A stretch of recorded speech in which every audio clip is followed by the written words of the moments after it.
ಸ್ವಚ್ಛತಾ ಕಾರ್ಯಕ್ರಮ ನಡೀತಾ ಇದೆ. ಏನು 50 ಮಕ್ಕಳು ಇವತ್ತು ಸ್ವಚ್ಛತಾ ಕಾರ್ಯಕ್ರಮದಲ್ಲಿ ಭಾಗವಹಿಸಿದ್ದಾರೆ. ಏನು ಬರುವ ಭಕ್ತರಿದ್ದಾರೆ ಅಥವಾ ಅವರೆಲ್ಲ ಪ್ಲಾಸ್ಟಿಕ್ಗಳನ್ನು ಹಾಕೋದು, ಎಲ್ಲಂದರಲ್ಲಿ ಉಗುಳೋದು, ಈ ರೀತಿಯ ಕೆಲಸಗಳನ್ನು ಮಾಡ್ತಾರೆ. ಸಾರ್ವಜನಿಕ ಸ್ಥಳಗಳಲ್ಲಿ ಸ್ವಚ್ಛತೆ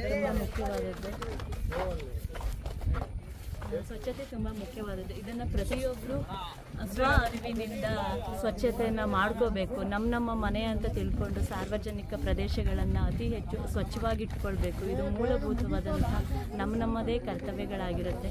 ಆದರೂ ಈ ರೀತಿಯ ಸಿಗಂದೂರು ಚೌಡಮ್ಮ ದೇವಸ್ಥಾನದ ವತಿಯಿಂದ ಈ ಥರ ಸ್ವಚ್ಛತಾ ಕಾರ್ಯಕ್ರಮಗಳು, ಅರಿವು ಶಿಬಿರಗಳು, ಕಾರ್ಯಕ್ರಮಗಳು ನಿರಂತರವಾಗಿ ನಡೀತಾ ಇರುತ್ತೆ. ಮಕ್ಕಳೊಟ್ಟಿಗೆ, ಭಕ್ತರ ಜೊತೆಗೆ, ಸಮುದಾಯದ ಜೊತೆಗೆ ಈ ರೀತಿಯ ಕಾರ್ಯಕ್ರಮಗಳಿಗೆ ನೀವು ಕೂಡ ಜೊತೆಯಾಗಿ ಅಂತ ಹೇಳ್ತಾ, ಇಲ್ಲಿ ಊಟದ ವ್ಯವಸ್ಥೆ ಇದೆ. 3 ಹೊತ್ತು ಬರುವ ಭಕ್ತಾದಿಗಳಿಗೆ ಮತ್ತು ಶಿಬಿರಾರ್ಥಿಗಳಿಗೆ ಎಲ್ರಿಗೂ ಕೂಡ ಬೆಳಗಿನ ಉಪಹಾರ, ಮಧ್ಯಾಹ್ನದ ಊಟ ಮತ್ತು ಸಂಜೆಯ ಊಟದ ವ್ಯವಸ್ಥೆ, ಆಮೇಲೆ ವಸತಿ ವ್ಯವಸ್ಥೆ, ಮೂಲಭೂತ ಎಲ್ಲ ವ್ಯವಸ್ಥೆಗಳನ್ನು ಇಟ್ಕೊಂಡು ಕಾರ್ಯಕ್ರಮಗಳನ್ನು ನಾವು ಮಾಡ್ಕೊಂಡು ಬಂದಿದ್ದೇವೆ. ಎಲ್ರಿಗೂ ನಮಸ್ಕಾರ.